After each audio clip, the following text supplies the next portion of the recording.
Hey, welcome to R&J Bass Fishing. You got Rick here from R&J Bass Fishing. Going to do something a little bit different today with this video. Try something a little bit different to try to manage this video out. Jim and I went fishing to Indiana. We're going to show you a bunch of stuff from there. The SD card I had in my main camera for the audio and everything ended up being a corrupted file. When you use these SD cards over and over again, eventually they go bad. Well, this one ended up going bad. I could not salvage the footage.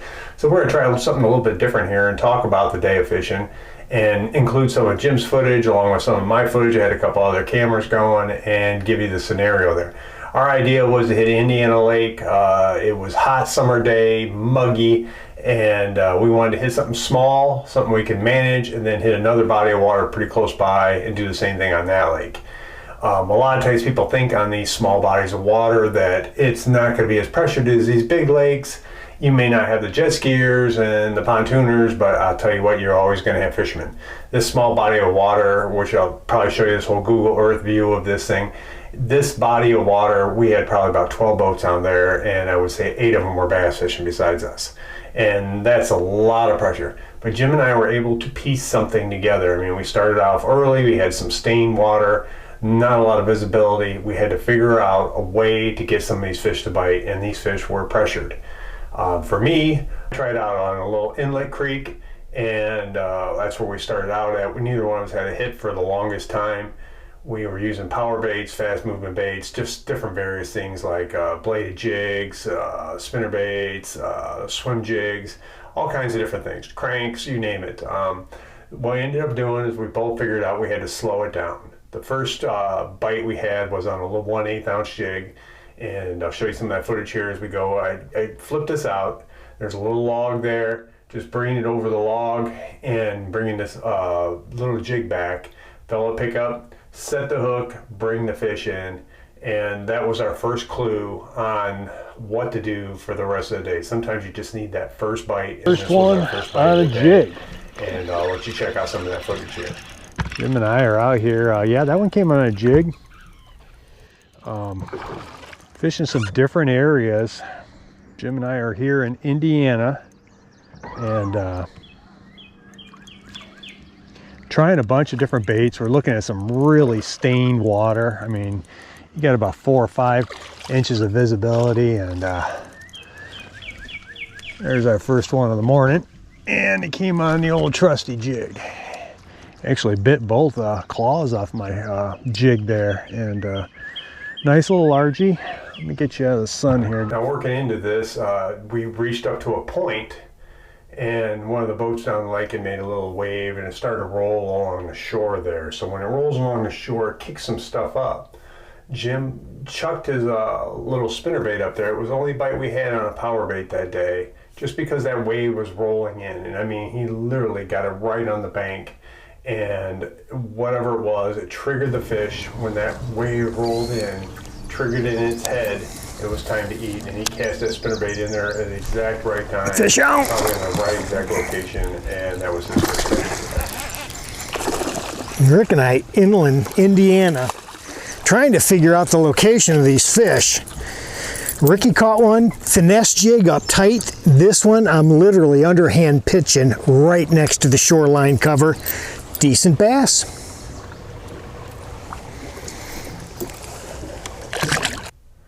Now moving on, we started working down the shore. Jim tossed that spinnerbait a couple more times, at least a few more times, because he had that hit on there. We didn't have nothing. Came across a little set of pads. I seen these pads.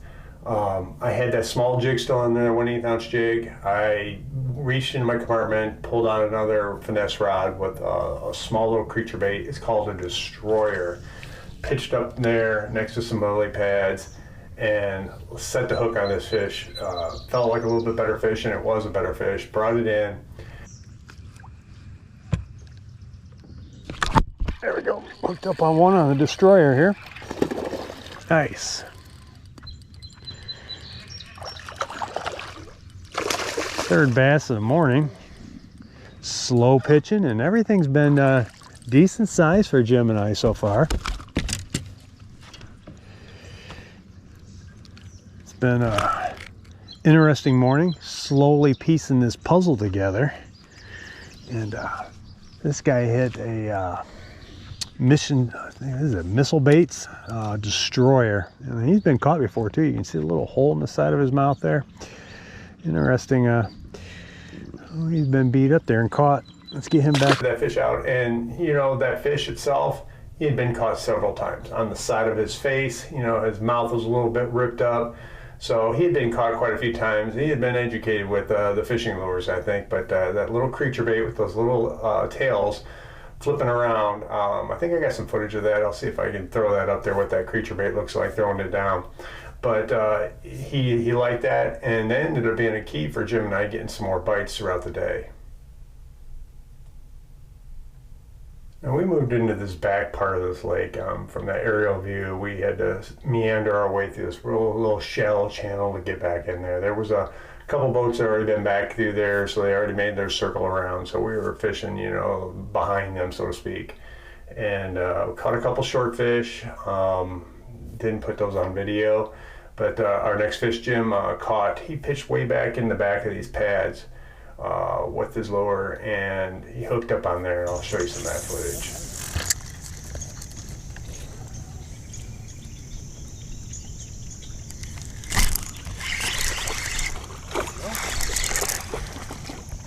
Back in the pads again. I think we've kind of determined our location pattern anyway. Stained water. They are back deep using these pads as cover, and Ricky and I are picking them out with various baits. Caught one on a spinnerbait pitching pads, couple bottom bouncing, so we're going to keep rolling with this pattern. Nice bait choice.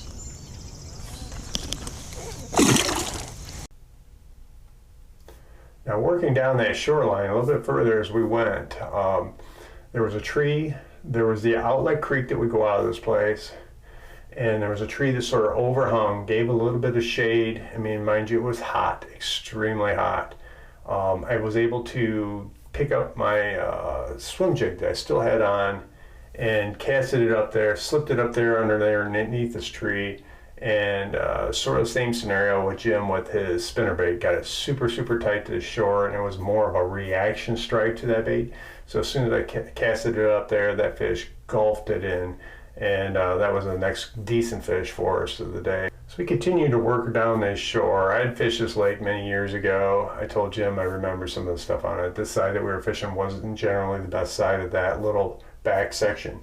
It had a quick deep drop off of it, mucky bottom, not hardly anything along this whole shore.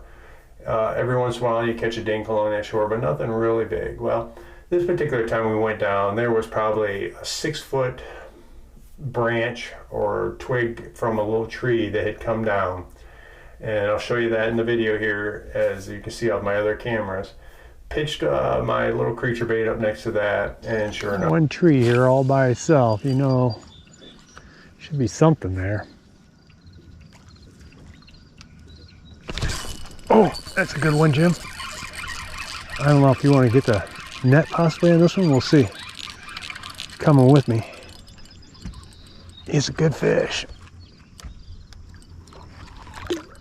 One log out there, there should be fish. Yeah, he's not as big as I thought. He was swimming with me. Decent fish though. Yeah, one log, just looking at this log right here, all by itself, and I thought, you know, it's got to have a fish on it. And boy, you guy had me fooled just the way he was racing towards the boat. I thought he was big when he wasn't. Not a bad fish, but definitely not the quality I was thinking it was, but still. It just shows you go along a bank like this and you got absolutely nothing, and then you point out a piece of cover like that, and you know there should be a fish on it. So we targeted that and caught that on a little creature bait. Fish picked it up, took off, thought I had something really big on there, but it ended up being just a regular sized bass. The way he darted off, I thought he was going to be a big one, but just shows you whenever you come across that single piece of structure that's sitting there all by itself and there ain't nothing around, whether it's a dock or wherever it might be, always fish that one little piece of cover, because that is something that they're going to hold on. It's the nearest thing by, and you're usually going to have a fish or two hanging around that. Now we'll go back into some of Jim's footage here, and his next fish, as you can see here, came off a set of pads, flipping his jig up there, and it was a pretty good fish.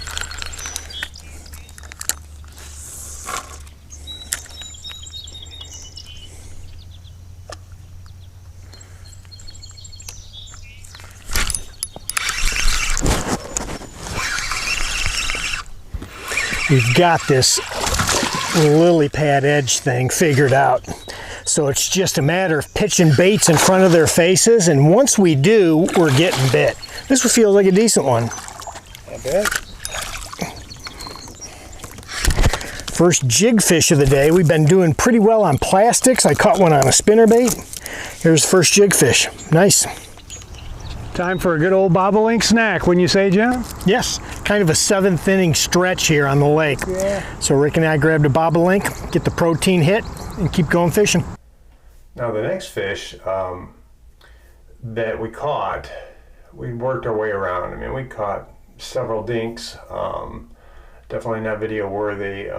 Working ashore long, we caught them on like little Demiki rigs, drop shots, so forth, stuff like that. And they're nothing big. I think Jim caught even a crappie and a bluegill on a couple of these smaller finesse baits that we were using. But we came across a set of pads. Jim got the right pitch in these pads, and this whole section was just loaded with pads. And it ended up hooking into our best fish of the day. So we'll leave you off on that and let Jim finish her out for the day. It was a decent day on fishing in Indiana. So hope you guys enjoyed the video. And threw it in here in these pads and hooked up with a good one. Go ahead and net him, buddy.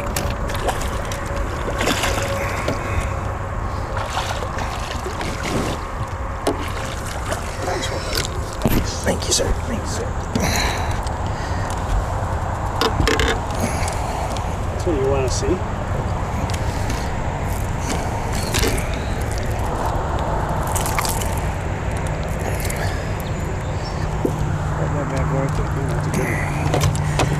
Very good. Finesse jig that I put together, dropping it in these little pockets in the pads. Kind of a bluegill mimic, small trailer, blue craw trailer. Nice fish. This finesse jig, it's an on the deck finesse jig that I put together.